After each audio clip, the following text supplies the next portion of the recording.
The Prime Minister's returned to Australia after a successful visit to Indonesia. Accompanying him was the Foreign Minister and the Minister for Industry, Ed Husic, who joins me now fresh off the plane from Darwin. And you were there in Indonesia, Ed Husic. How big are the prospects, do you believe, for our industry and business community in Indonesia?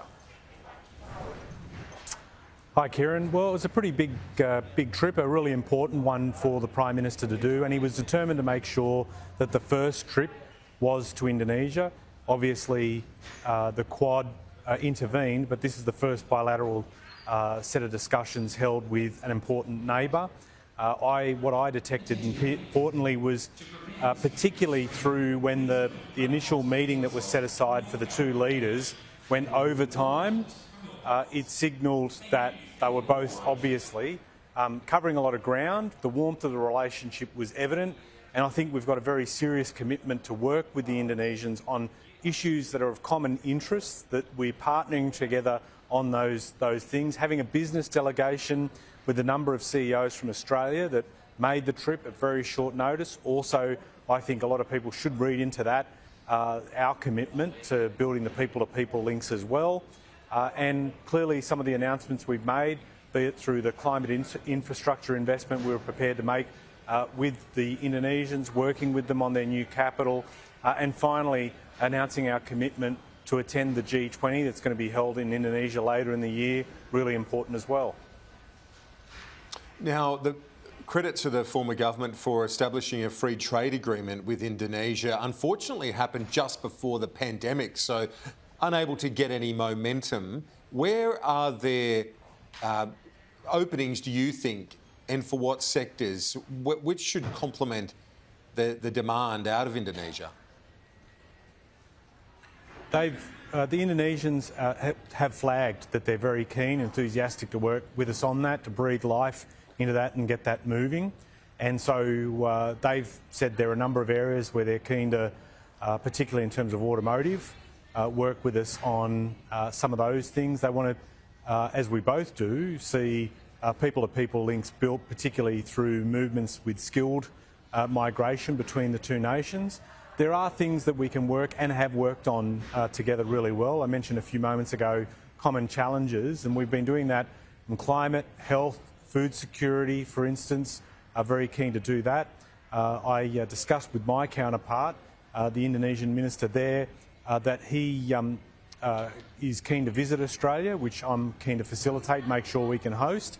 And we're also keen to lead another delegation back into Indonesia, Kieran, with the chief scientist and others, because certainly the universities there are keen to partner up with Australian universities on big issues and apply that within the economy too. So be it from trade or other areas where we can work together and partner up, really there's a lot of opportunity there for us to follow up, so that it's not just a one-off visit, but that it really does build and cement on this good start between the President and the Prime Minister.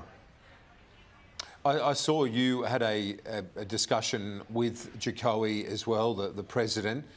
Did he make reference, or did you mention the fact that you are the first Muslim Australian to be a member of the federal cabinet? Obviously something that would resonate in the world's largest Muslim nation and democracy.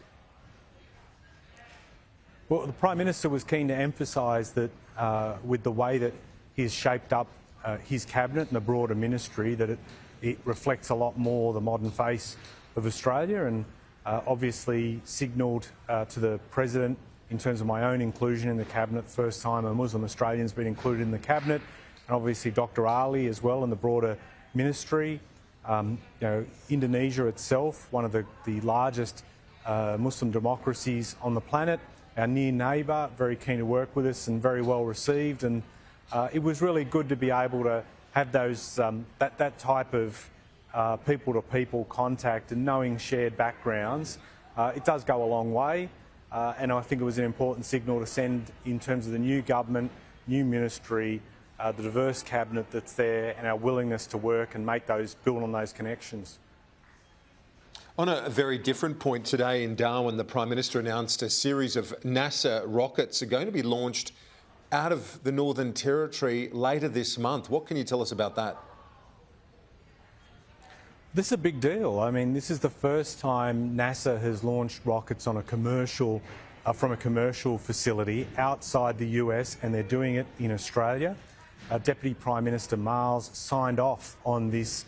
One of his first acts was to allow for all this to occur. It will see a series of rockets launched later this month up from Arnhem Land, and we'll be working in with universities from the US, the payloads seeing equipment being launched 250k up.